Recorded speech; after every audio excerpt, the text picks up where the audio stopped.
Good afternoon. Today's date is June the 20th, 2024, the regular meeting of the Accountability and Implementation Board of the Blueprint for Maryland. We have a rather full agenda today. I'm going to go over a large number of details, but I'm going to get right into our agenda today. Have some comments a little bit later on throughout the meeting. The first thing on our agenda for today is the adoption of our last meeting summary. I hope that you had an opportunity to review them.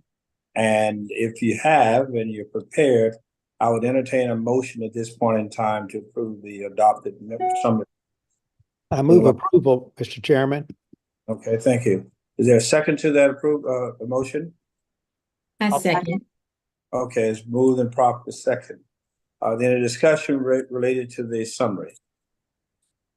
If not, I'll call for the question. All in favor, please indicate by saying aye. Aye. Aye. In negative? Hearing none? Okay, are there any revisions to the motion is approved? Are there any revisions to the agenda for the day, Madam Executive Director? All right. No, not that unless any members have any proposed changes. Okay, all right. We have rather, how many do we have? I count 1, 2, 3, 4, 5. Is there 6? There are 5 witnesses for public comment and 1 written. Oh, okay. Okay, since we have 5, I'm going to go immediately to the public comments, not to have the public members wait as we go to other portions of our discussion for today. So why don't we call the very first one? The one that I see is Renana DM. She is written only, and the written testimony is available and posted on the website. I think we could let it's Laura O'Neill, Okay. Teresa Moran, Elizabeth Peroni, and Melissa Medwid. Let them all in. It's just, I have the last one, Courtney Cross. Courtney Krause, we can let her in too. She's a slightly different topic, but yep. All right, let's go. Let's move forward with Ms. O'Neill. Thank you. Esteemed members of AIB, my name is Laura O'Neill, SOI 2425 Secretary of the Frederick County Public Schools Special Education Citizens Advisory Committee and a parent to a rising 6th grade student with an IEP. We seek your help to save the Frederick County Public Schools remote virtual program, an inclusive FCPS school community that embodies the intention of the Maryland Blueprint and serves a diverse group of highly vulnerable children. According to AIB, the students should be registered at the home school and the spending on the student's program should be reported at the student's home school at the end of the year and absolutely should count towards the student's PPA and the school spending requirement. There is no regulatory reason that money is not to follow the child. The blueprint design is very clear that the money for educating a child is to follow the child, where not even the school's central office personnel can override this mandate. However, FCPS has created a public narrative for this specific situation that the PPA cannot follow the child. On June 12th, an FCPS board member made a motion that the FCPS board direct staff to reinstate and restore the RVP grades 3 through 8 using the funding mechanism dedicated as a PPA assigned to the student. This motion failed. Rather than use the mechanism that AIB and Blueprint provide for the funding of the RVP, the FCPS BOE motion to reinstate grades 6 through 8 for 1 year by using other post-employment benefits. Since the June 12, 2024 meeting, the FCPS BOE is communicating to RVP families that it is up to them, the families, to find the funding to keep RVP going beyond 24-25. While there are only a few of us speaking today, a large group of RVP families are anxiously waiting the outcome for their child's education. We appeal to you to please clarify to FCPS that this be corrected before the July 1st, 24 budget finalization to restore grades 3 through 8 by ensuring that FCPS adheres to the true intention of the blueprint using the funding mechanism dedicated as the PPA assigned to the student. Thank you. Thank you. Next is it Teresa Moran from Frederick County as well? Hi, Teresa Moran. Teresa, thank you. My name is Teresa Moran, and I am a parent to 3 children in Frederick County. I'm speaking to you today to bring your awareness to an issue cropping up across the state. In both Montgomery and Frederick counties, our school systems believe that MSDE and AIB regulations prevent them from allowing the per pupil allocation for each student to follow them through the district. The following timeline will explain. On May 15th, FCPS eliminated our virtual school, RVP, due to budget cuts. There was no explanation why a program that serves as a school for 224 students could be eliminated in one day without a lengthy public process. On May 29th, the board members pressed FCPS staff for clarity on the budgeting of the school. FCPS staff explained that the PPA for the students from RVP goes directly to their home school because it's not a school from MSDE's perspective. FCPS has been paying for our virtual school out of their operating budget as an additional layer of funding for these students on top of their PPA because that PPA is already spoken for at their home school. I was alarmed by this double funding, so I filled out an MPIA request specifically asking what policy or regulation dictates that the PPA goes to the homeschool and cannot go to the virtual school. FCPS responded that they have no record of such a policy or regulation because, and I quote, per pupil funding is governed by state law. In a June 11th email, our superintendent stated, and I quote, at this time, MSDE does not recognize longstanding Frederick County virtual program or the remote virtual program, which are 2 different schools that we have, as schools. The per pupil allocations past and present flow to the homeschool of each student. Without the approval of MSDE, Frederick County cannot label RVP a school. Personally, once guidance is given, I would be happy to engage in the process. At this time, MSDE has not determined that process.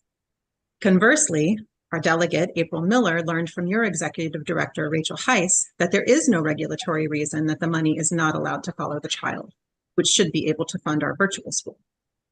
April conveyed in her public comment to our Board of Education last week, but she conveyed that to them.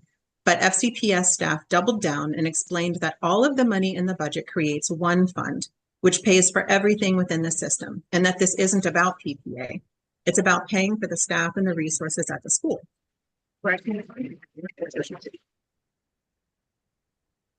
One board member even stated that the state no longer uses PPA because it was overly simplistic.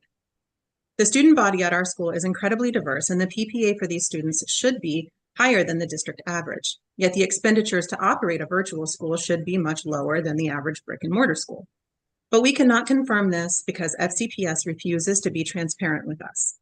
The one constant is that FCPS insists that MSDE prevents them from paying for our virtual school through the student's PPA, and that this PPA is not permitted to go anywhere but the in-person homeschool, which these students do not attend ever.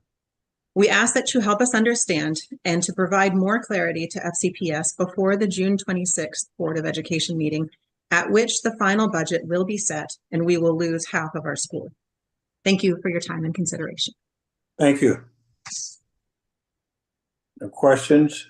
All right, we'll now go to Elizabeth Perron from Frederick County. Yes, thank you. Hi, my name is Elizabeth Perron.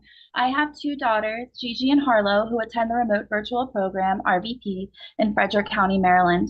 Frederick County Public Schools defines RVP as a remote learning option for students who desire live, regular, synchronous instruction, but it is so much more. RVP is a lifeline for many students, 31% of whom have a 504 plan or an IEP. Others are there because of traumatizing events in school, such as relentless bullying, witnessing acts of violence, or being locked in a seclusion room for an entirety of a day. But now these children in RVP are thriving. Besides being a grade level apart, my girls have other differences, including that Harlow is considered to be a gen ed kiddo while Gigi is special needs. Gigi has Tourette syndrome and she has a 504 plan. What we quickly realized about RVP was that by its very nature, it supported kids with disabilities. Gigi was allowed to turn her camera off or away from her face if having uncontrollable tics and could use the chat box when nonverbal. Harlow became a leader in class, being able to focus on her learning instead of bullies, being left out during recess, or participating in active shooter drills. But on May 15th, the FCPS Board of Education eliminated all grades of RVP without proper notice in a single line item buried in a list of all other proposed cuts to meet the budget shortfall of $50 million. Since that day, a coalition of parents have been fighting for our school.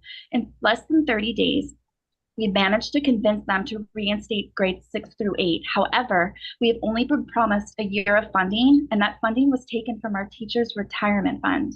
Grades 3 through 5 were not reinstated. Our state government leaders tell us that the Maryland Blueprint allows for a student's PPA funding to follow that student. If this is true, it's not happening in FCPS. At the May 29th Board of Education meeting, we were told that our children's PPA funding was going to their assigned brick and mortar school, which meant that an additional PPA of roughly $11,000 per student was being paid on top of that to fund RVP. And because of this, the future of RVP is dismal. But RVP needs to be promoted, expanded, not eliminated. This different modality of learning in the public school system will prove to be an innovative way for kids to succeed when otherwise failing in the traditional school setting. This program has the possibility of replacing the need for certain accommodations required in a 504 plan or an IEP. This program keeps kids in school who otherwise would eventually drop out, as it leads directly into the already established and successful FCPS virtual high school.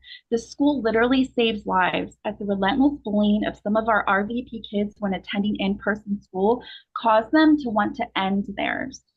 I have submitted a written comment, which includes links to 2 videos where you can meet the kids of RVP and understand why this school matters to them, which is certainly more impactful than anything I can tell you in 3 minutes. I do encourage you to watch them and to direct the FCPS Board of Education to correctly allocate our students' educational funding to the school that best suits their needs.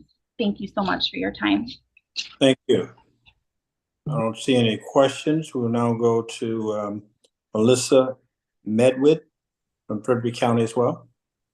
Hello, and thank you for giving me the opportunity to speak to you today. My name is Melissa Medwid, and I'm a concerned parent in Frederick County, Maryland. My 3 children have been students of the remote virtual program since 2021.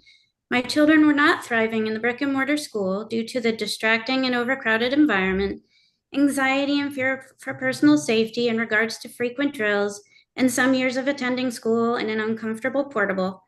In the RVP, my children have become straight A students, testing above grade level and taking classes in HAL and gifted and talented programs.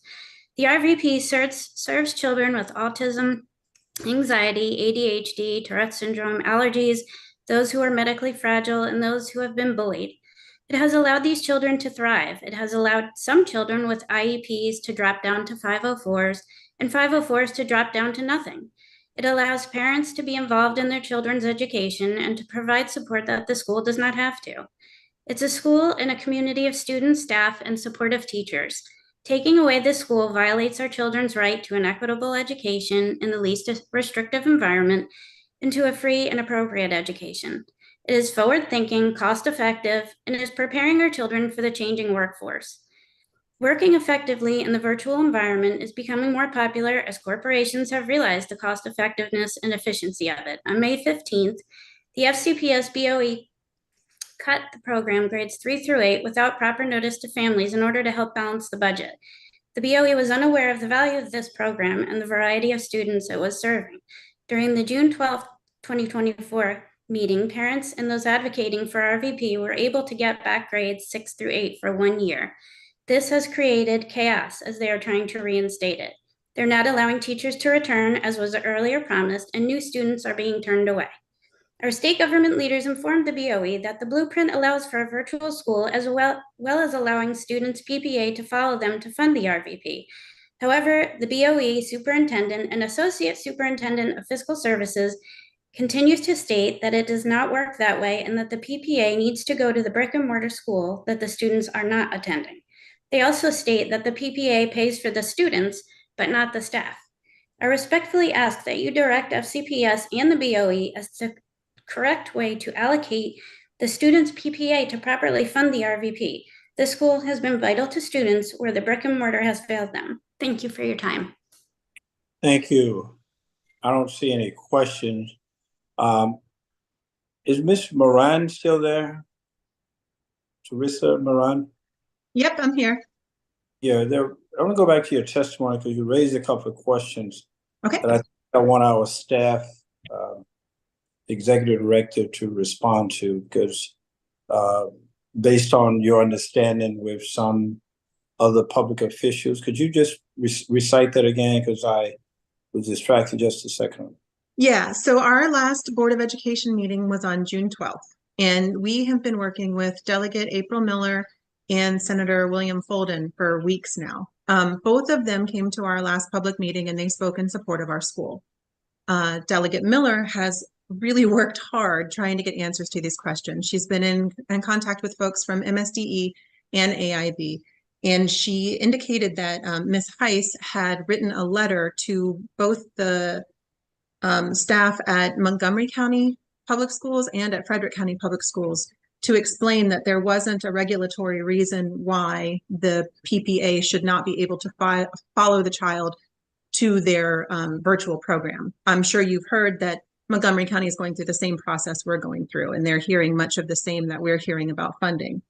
So when Delegate Miller got up at our public meeting last week and spoke, I was quoting from what she had said. She said a lot about how she has reached out to the state, and she cannot find any reason in the state why this PPA couldn't follow the student to their virtual program. Thank you. Because it is their school. It is not, they don't set, it's not like a speech language program where twice a week they go and meet with someone. This is what they do all day, every day. They don't ever go to a brick and mortar school, except potentially sometimes for testing. Got you. Executive Director, would you like to respond to that since it was stated in our testimony for clarification? Yes. So just to clarify, there is no letter, but I did speak with Delegate Miller, and after consulting with the Maryland State Department of Education, I shared with her that the what we call the Baby Blue Book, it is the financial reporting instructions for the Blueprint financial reporting system that MSDE has developed, and that it's about to go live for the LEAs to start reporting their school level spending into. In that document, and we can share it with everyone, it states that funding associated with programs that a student in a brick and mortar school might attend a different school, like a virtual school, like a CTE center, and also home and hospital students, long-term home and hospital students, that those dollars would be reported at the school level, at the home school that they're a brick and mortar school that they're assigned to at the end of the fiscal year. So there's a process to reconcile the spending at these programs at the school levels so that it is part of the, you keep referring to PPA, which is per pupil allocation. What the Blueprint refers to is the minimum school funding requirements. And that's the information that LEAs are going to be reporting at the school level through this new financial reporting system. And so in order to count as part of that calculation, the spending on a virtual program and other, like a CTE program and other examples of that, are going to be reconciled at the student's home school. So that is the information that I shared.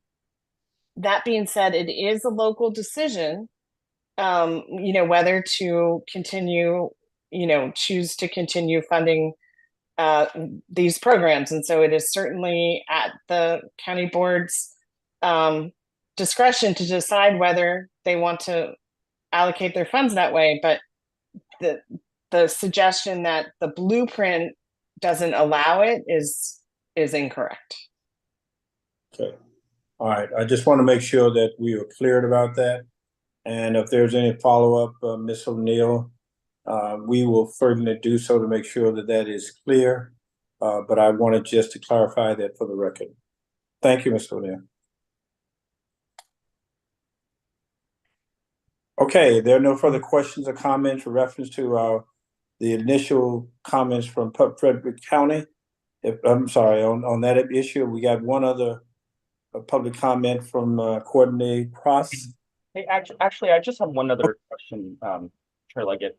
Do we have other examples of LEAs across the state that are still running virtual schools that might have a template for how they have gone through and funded this within the guidelines? I am aware of other systems that are planning to continue funding virtual schools in this upcoming school year and who plan to report the data in the financial reporting system the way that I described. All right, thank you. Okay. All right, now we're ready for Courtney. Is Cross from Frederick County as well? I don't believe she's on. Has she joined, Shalonda? No, she has not. Okay. So she did submit some written testimony that is available to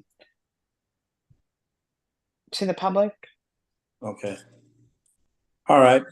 Well, thank you. Well, this concludes the public comment section for our agenda for today. I'm going to step out of line. It's not on the agenda, but we had an opportunity today as the AIB Blueprint for Maryland provide, I think, testimony on Capitol Hill. And the Vice Chair, Rich Corrin, had the honor of doing that. So why don't you give us just a brief synopsis? Sure. Yeah, happy to do so, Mr. Chairman. Thank you very much.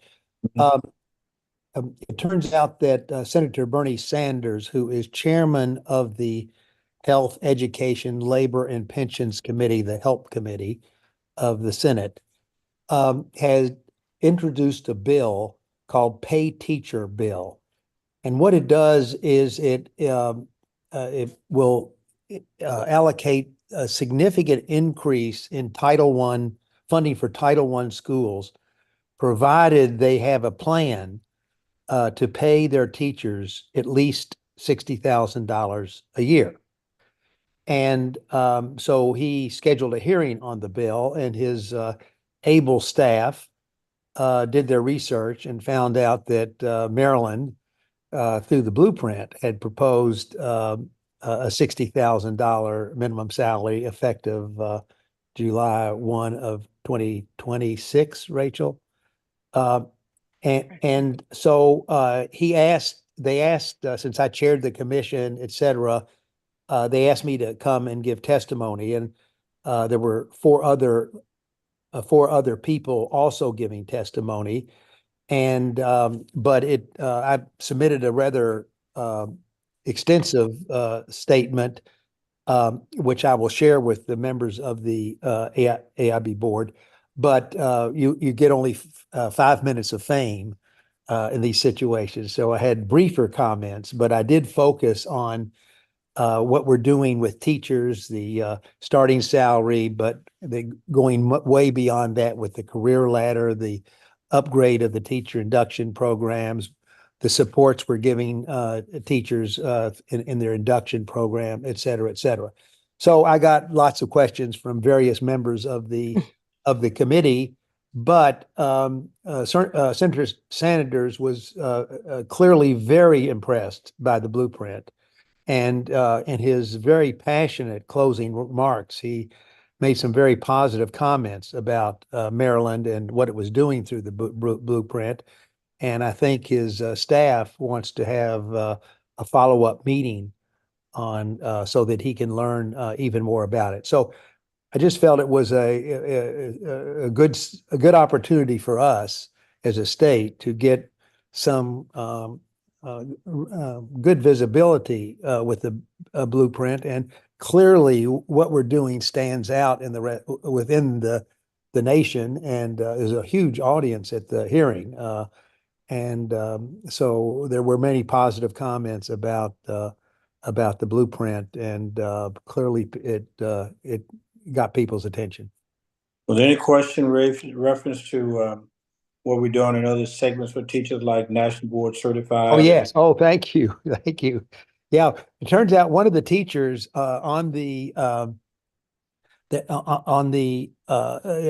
was testifying with me was a National Board Certified teacher, and so the National Board staff was there sort of to support him. I think he's actually on their board.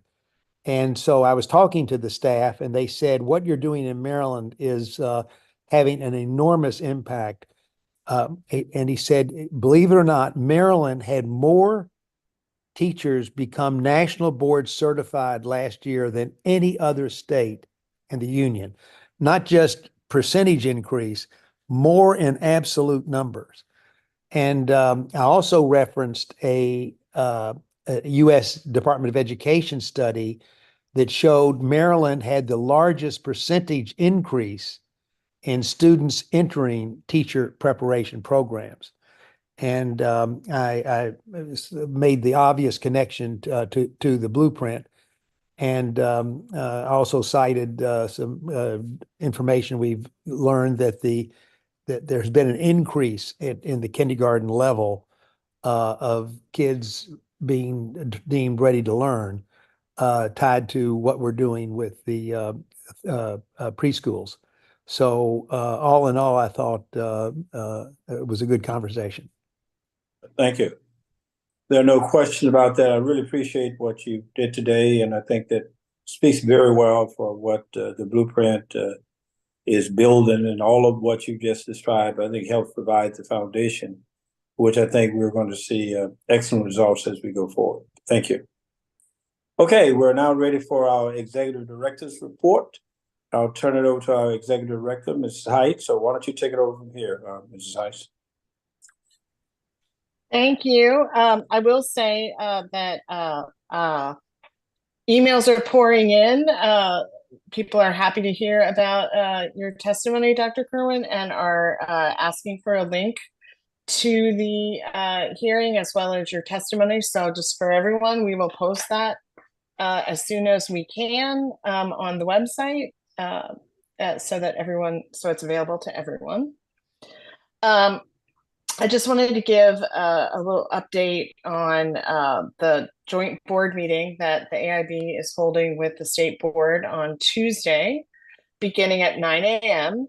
The full agenda for that will be available on Friday, but I did want to just let you know that we will be covering an update on the expert review teams, both during the current year, including the literacy visits that have just wrapped up, as well as the proposed methodology and approach to the expert review team visits for the upcoming school year.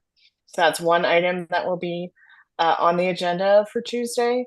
We also will have an update on the alignment of the metrics that overlap between the AIB, MSDE, and the governor's office related to the blueprint, and some proposed targets to share with you.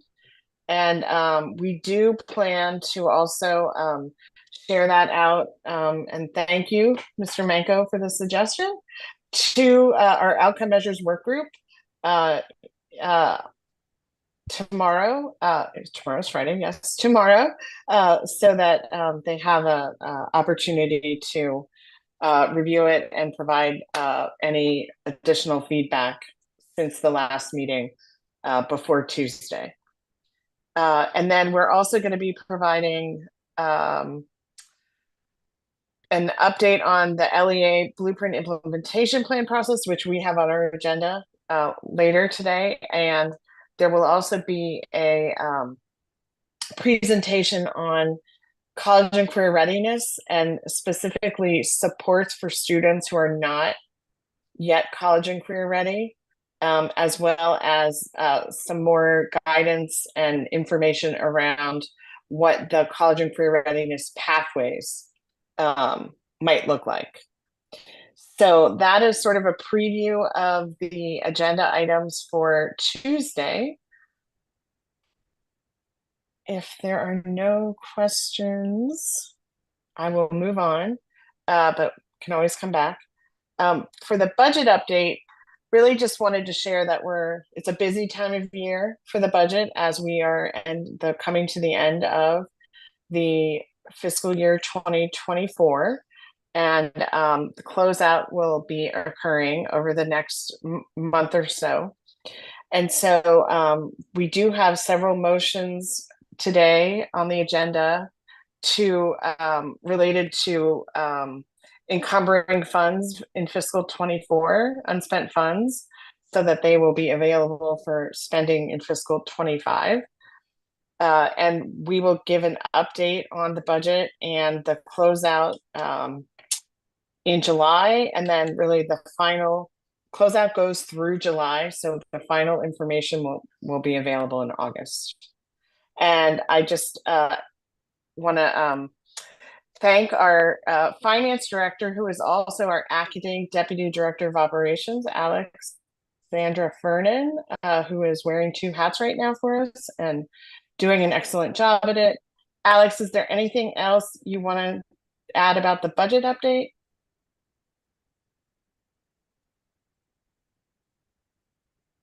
There is not, but I appreciate it. Thank you. You're very welcome. Do you want to explain the next motion?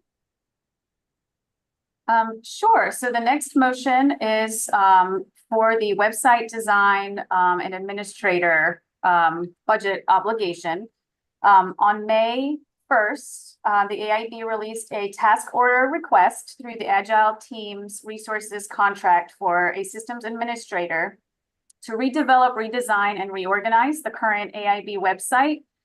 This is to provide systematic and timely information sharing and to provide a more interactive user experience. The bid was open to an approved list of contractors within the Maryland Do It Agile Resources team. And there's a contract through the state of Maryland, F50B06000045, just to be direct. And it is still under review, even though we have completed some technical or reviews of the technical proposals as well as the financial proposals. So the approval of the motion would allow the AIB to pursue our goal in developing a website that will be used as a repository for blueprint plans, reports, and educational materials to enhance transparency and public engagement and to provide additional resources.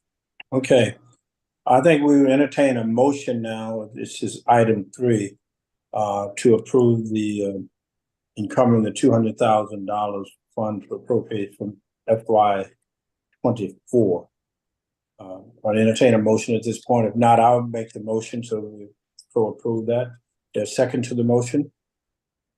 A second. Okay, it's been moved and properly second.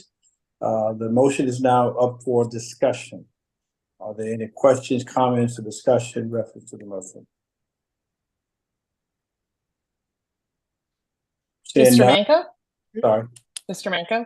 Yeah, just a quick question around, I guess if you could give any insights into the firms that we are looking at, and what their qualifications are, and then also if there was any attention paid to trying to identify either woman-led or minority-led web firms that that would be able to provide the services that we need and require.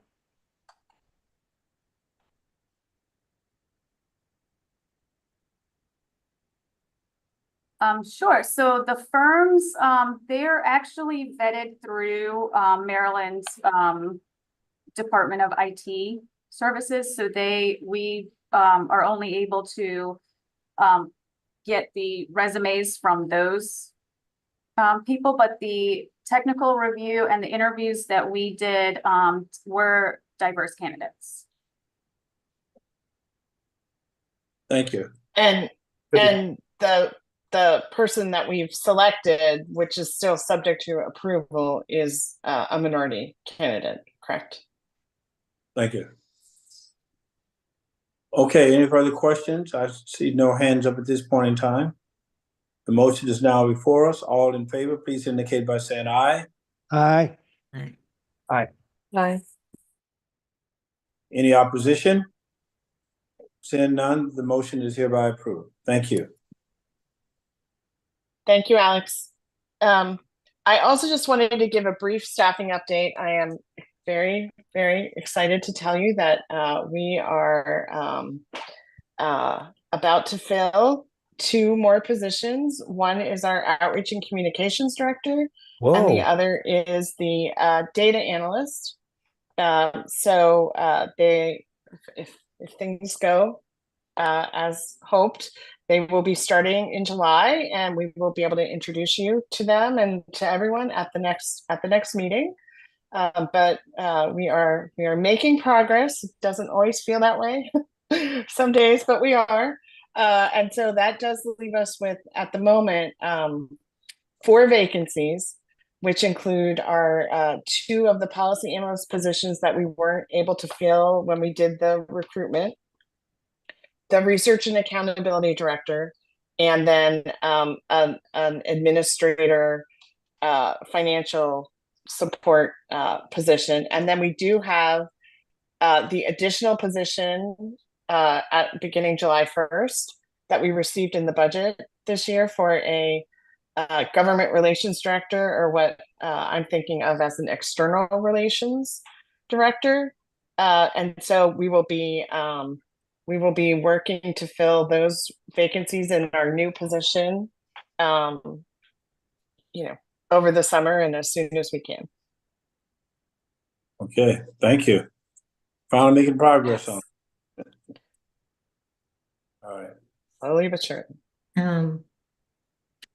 Executive Member Director. Doss. Yes. Hello. Can you just explain a little more about what the government relations director would be responsible for? Yeah, so that's actually something that we're thinking about right now in terms of, like, based on the roles and duties of the outreach and communications director, sort of what makes sense for it was called a government relations director. I mentioned I'm thinking of it more as an external relations director, so that it would not just be limited to government, but also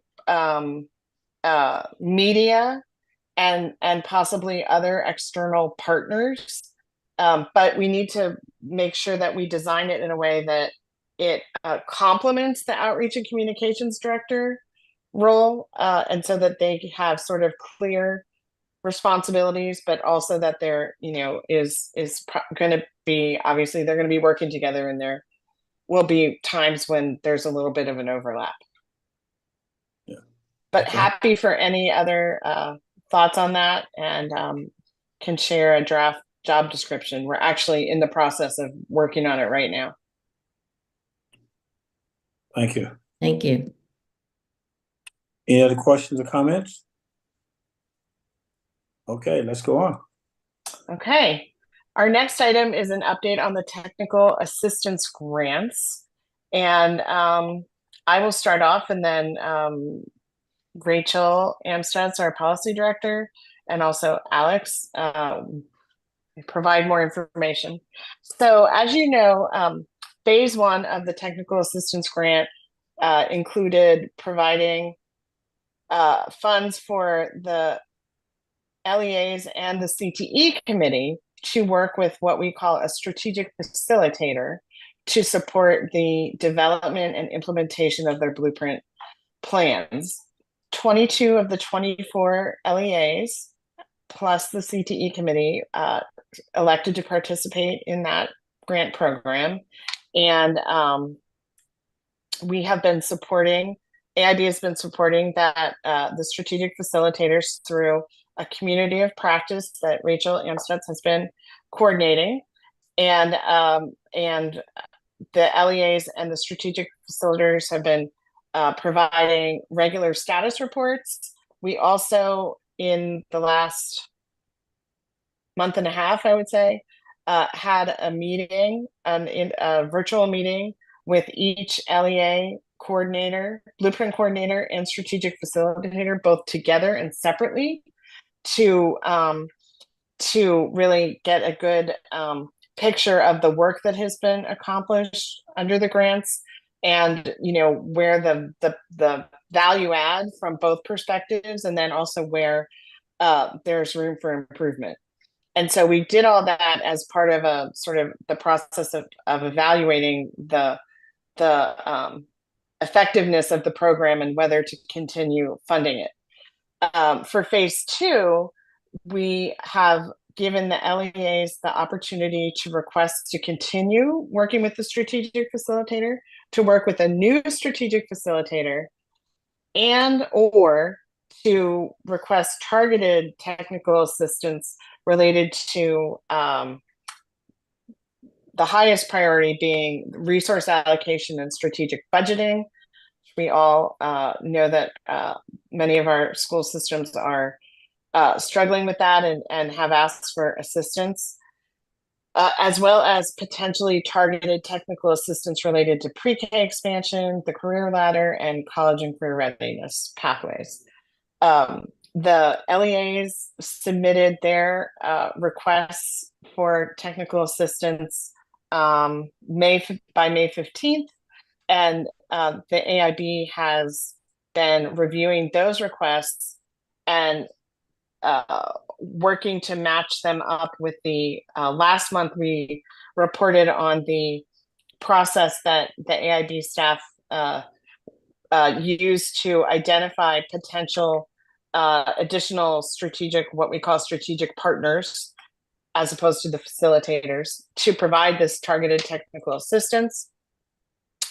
And so we're now in the process of doing some matching between the strategic partners and the LEAs based on their preferences to work with partners. As part of that process, they submitted, so the combination of what has been requested to continue working with strategic facilitators and then the targeted technical assistance is more than we currently have obligated or budgeted for the program. And so we are sort of working to identify, in part, ways to be efficient. But in that process, we have been looking at the funds that were available for strategic facilitators in this current fiscal year that have not been exhausted yet. And so we have offered the LEAs the ability to request a no-cost extension to complete the work that they started for fiscal 24 into fiscal 25. So that will allow the funds that have not yet been utilized in their current grant to continue to draw down on those grant funds as they finish the work from fiscal 2024. And so it wouldn't be new or different work, it would be finishing the work that they've started. But we think that's very important to do. And so in addition to that no cost extension for the fiscal 24 funds, we have also identified about $400,000 in our fiscal 24 budget that is not going to be spent, that could be obligated and set aside to use for the phase 2 grants in fiscal 25. And so the motion that you have for item 4 is related to obligating an estimated 400,000. That amount likely will change as we move through closeout. But the motion is essentially for whatever funds are available to be obligated for this purpose, that you would be authorizing that, approving that for the fiscal 24 budget. And I know that was a lot. So I will pause, but I will also ask Rachel and Alex if there was anything to add. I think you did a fabulous job. There's so much happening in this grant program right now. The only other pieces that I would mention are that our strategic facilitators with their LEAs are currently working on all of that final reporting and providing us all of that documentation, part of it by June 30th and June 15th and then July 1st. We are planning a end of the year event to pull together everyone. What we've come to realize is that our strategic facilitators were able to get really, one-on-one and district specific with each of the LEAs that they were partnered with. And typically we need to remain at more of a state view of things. They have information about implementation that we really want to sit down and hear about from those folks. And simultaneously, our blueprint coordinators and LEA leads across the state have requested to have time to connect with our strategic facilitators, not just their one that's paired with them, but all to hear about the different initiatives underway. So they've heard us talk about work done in Pillar 1, but maybe their group didn't work on Pillar 1. They want to know what happened in those other counties working on Pillar 1. Can we borrow and replicate so that we're working smarter, not harder across the state and sharing ideas amongst each other. So we are looking at that in August, likely working to finalize a date this week. And we did have our last community of session practice on June, I think it was the 12th. And so those have been really nice times to come together and share and hear from individual strategic facilitators. We have seen that they've had many areas of impact across blueprint implementation in their LEAs. And the biggest thing I would like to do today is give them a public shout out. When we stood up the grant program last year, we weren't sure if we were going to get enough interest, enough strategic facilitators, or who these folks would be. But time and time again, they have wowed us with their insights, their perspectives, their strategies, their approaches. This team of people are deeply invested in education and in the blueprint. And so they've really partnered nicely with us to help our districts unpack the work that's happening and to think broad scale, to think about stakeholder engagement, to think about different ways of implementation strategies. And they've been a very powerful support. Our LEAs have very much appreciated them.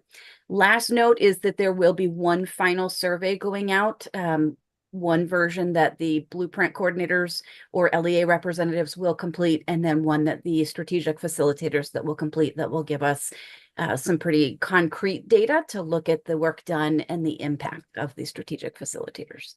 So year one has been a strong success and a big learning curve for all of us. Thank you. Any other comments? If not, I'm going to entertain a motion for approval of the utilization of the 24 unencumbered funds of $400,000. Their motion. I so move, Mr. Chairman. All right, there's a second to the motion. Second. Been moved and properly second. Okay, any discussion on the motion?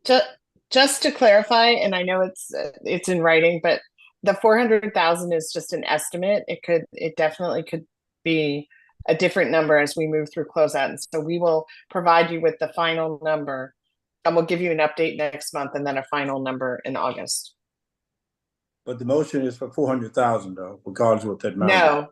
No. The motion does not have an amount, right? The motion is to obligate available unspent funds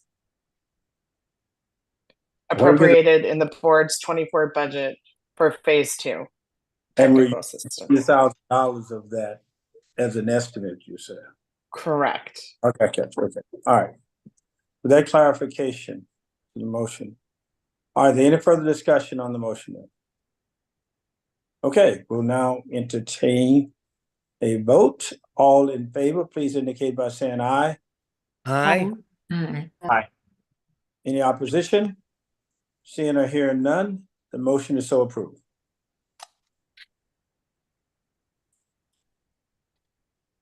Thank you. The next item, 5, relates to advisory committees and the appointment process. And I will turn it over to Member Manco and Rachel Onstutz.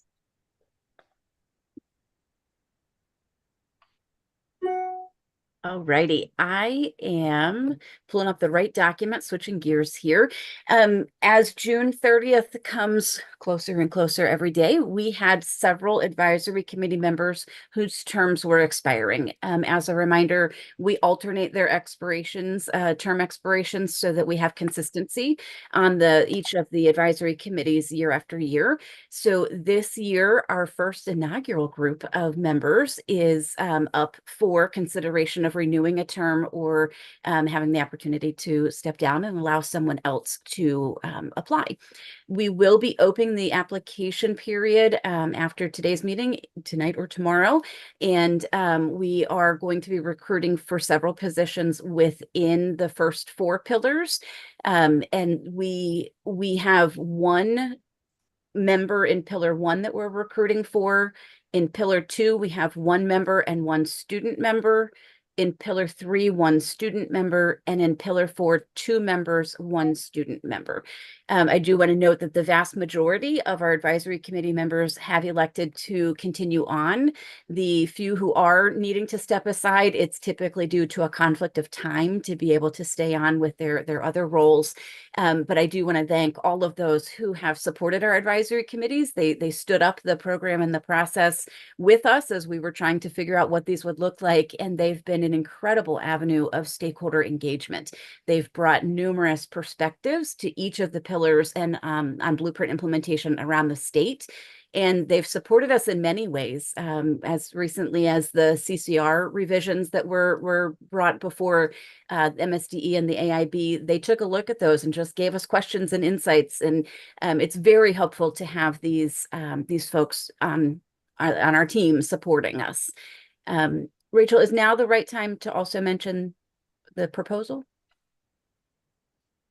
Sure. Yeah, I think it is. We have a proposal today, as we've been looking at kind of where we are with blueprint implementation and the work underway.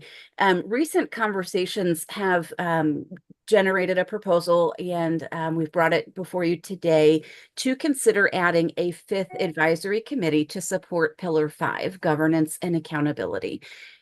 We see this work as a little bit different than the other 4 pillars, as this is very much overarching blueprint implementation and really helping support in the accountability lens of thinking about how blueprint implementation is progressing.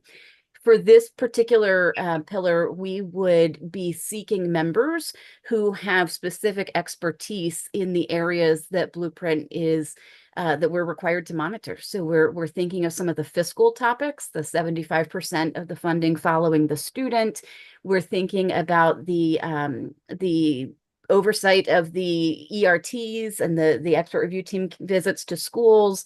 We're thinking about all of the data monitoring and progress of the efforts underway with Blueprint. So with those topics in mind, we feel that the members we would be seeking for this committee would be coming with expertise in those areas. So potentially a chief financial officer of one of the LEAs, or we're thinking local accountability coordinators who are regularly working with data and are understanding the expectations of the assessments on our students, people who are very data savvy, who understand many different ways to look at the data and to help us ask the right questions.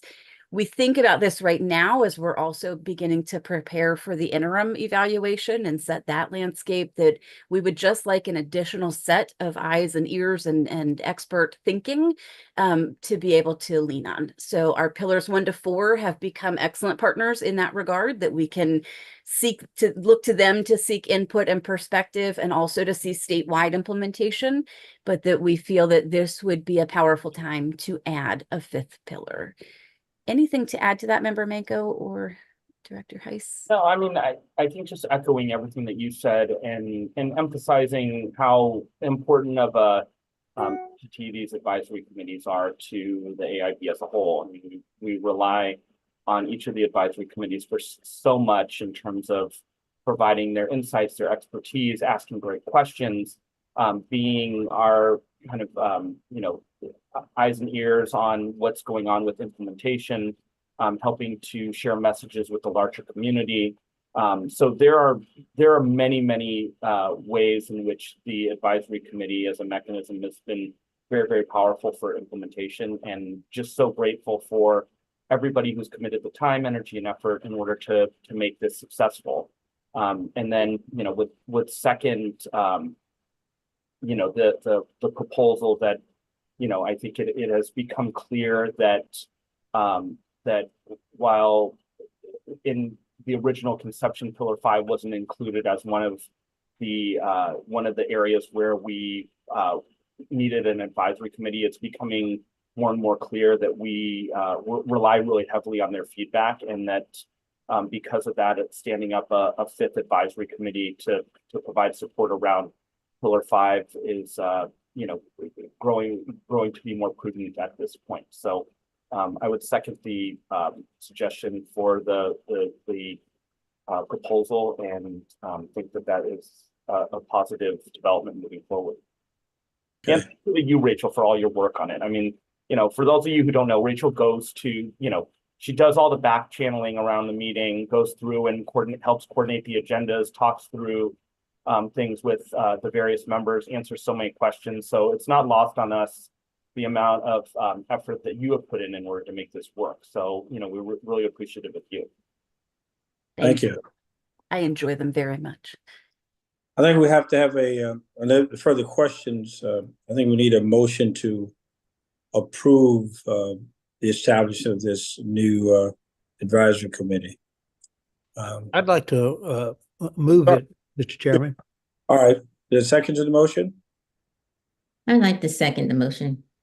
Okay, is it properly second? Okay, before we vote, are there additional question reference to this new advisory committee? I just think this is a really good idea, and the timing is right for this. We're seeing so many issues around funding and the debates between county councils and school boards about who's responsible for what and how much, et cetera. And I think this could be extremely helpful to us. So I'm really grateful that this has come forward. Thank you. In addition, and if I could just add on that point, I think in terms of like who we might envision applying to be on this Pillar 5 committee, I would hope that we would get some local government officials, be they elected or appointed, or staff at the county level, at the school board level. I think that would be important voices, I should say, to have on the committee. all right. No further questions? All in favor of the motion, please indicate by saying aye. Aye. Aye. Aye.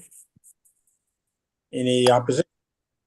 Seeing or hearing none, the motion is approved for the establishment of the new advisory committee. Thank you.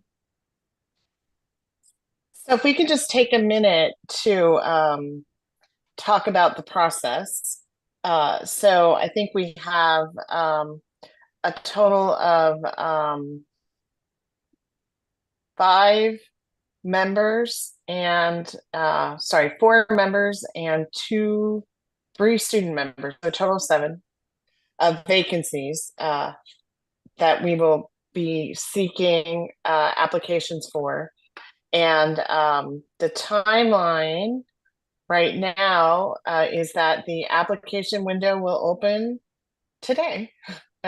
We will be posting on the website the application form. Well, there will be a press release that will go out and announce that, and the applications are due back by July 8th at midnight.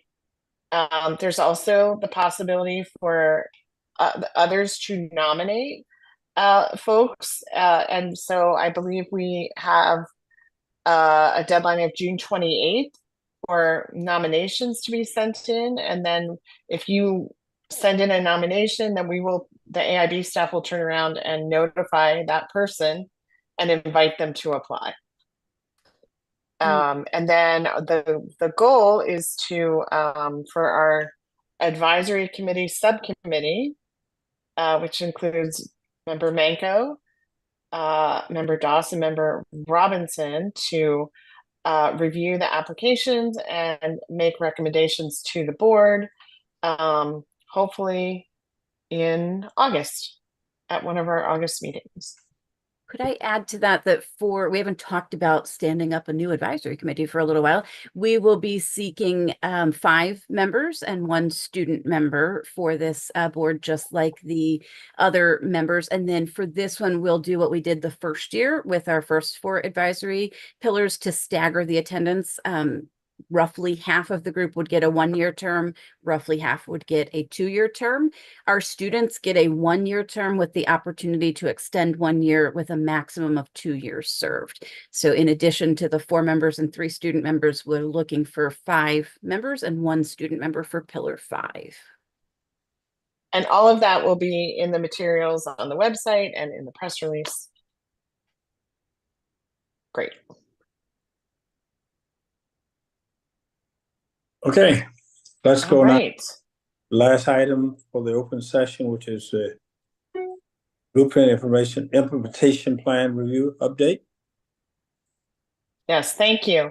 And I would like to ask Emma Pellerin, who is our Implementation Plan Director, to provide an update on all of the very hard work that she has been leading for AIB, and that has involved, many of our AIB staff, including our new policy analysts, in the review of the plans.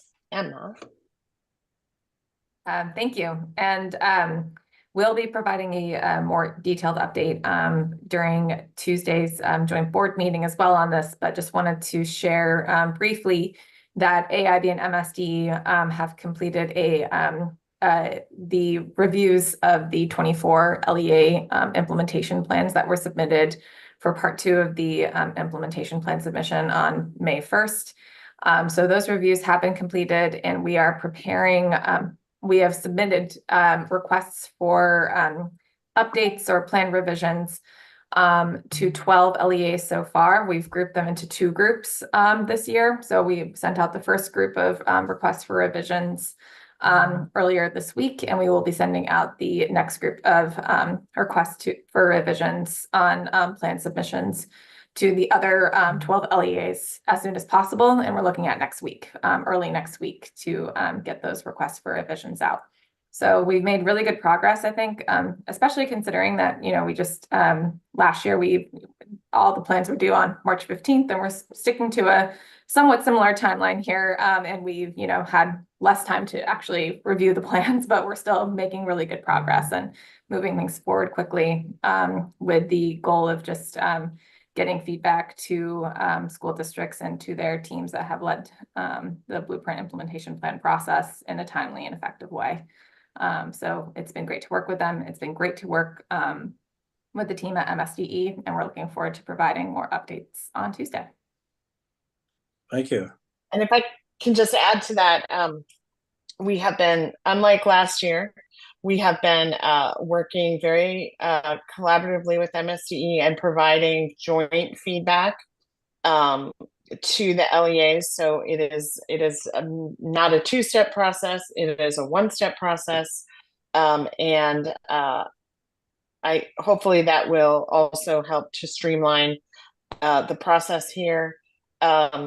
We will need to receive revisions back, review the revisions, and then determine if we're ready to recommend that approval of the plan or whether additional revisions are necessary. So there are still potentially more steps to this process.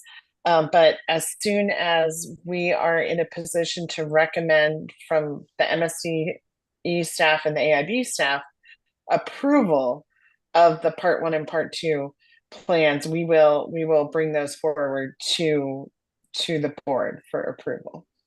I think we need to mind the public about the appeals process. So why don't we outline what that looks like in case there's a challenge problem?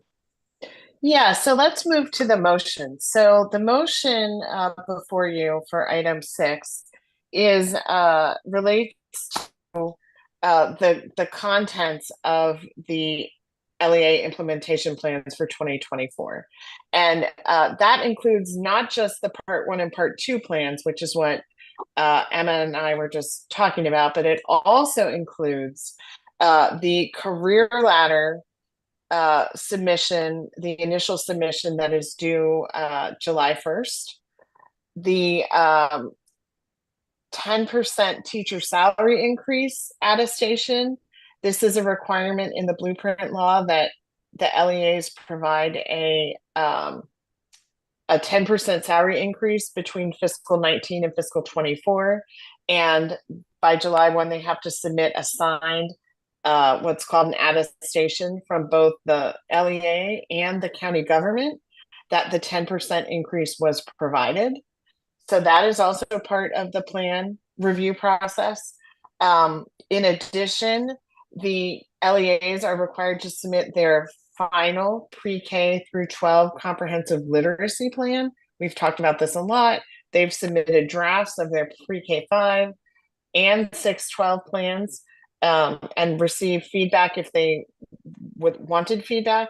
And those final plans are due June 28th, actually, for review. And then finally, and we talked about this last year also, the memorandum of understandings for the career counseling programs. Last year, each jurisdiction had to submit an MOU, a career counseling MOU. This year, if any revisions are necessary to that MOU, that is also part of the plan review. And so the motion is really just laying out that all of those pieces are part of the plan review. And the second part after review is approval. So under the statute, the AIB has to approve or disapprove each LEA's implementation plan. And so if any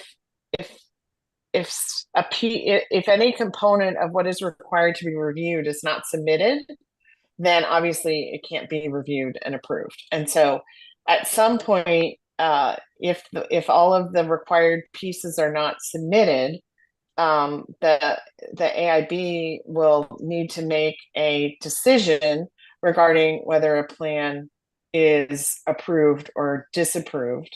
And under the LEA, the appeal process that the AIB adopted last year, which is really related to the release or withholding of blueprint funds, if in the fall, in October, if we have not received all of the components required to be submitted in order to review them, then the AIB cannot approve and would need to issue a warning to any LEA in that position that their funds will not be released. And then that triggers an appeal process in the winter that would allow the LEAs to present whatever evidence they have in terms of why they were not able to provide what was required in order to receive plan approval. So that would trigger that process. Yes. There's a question that I have that I think we may also want to explain the challenges with the career ladders and the time frame for that. And we're seeking to have all of that done by July.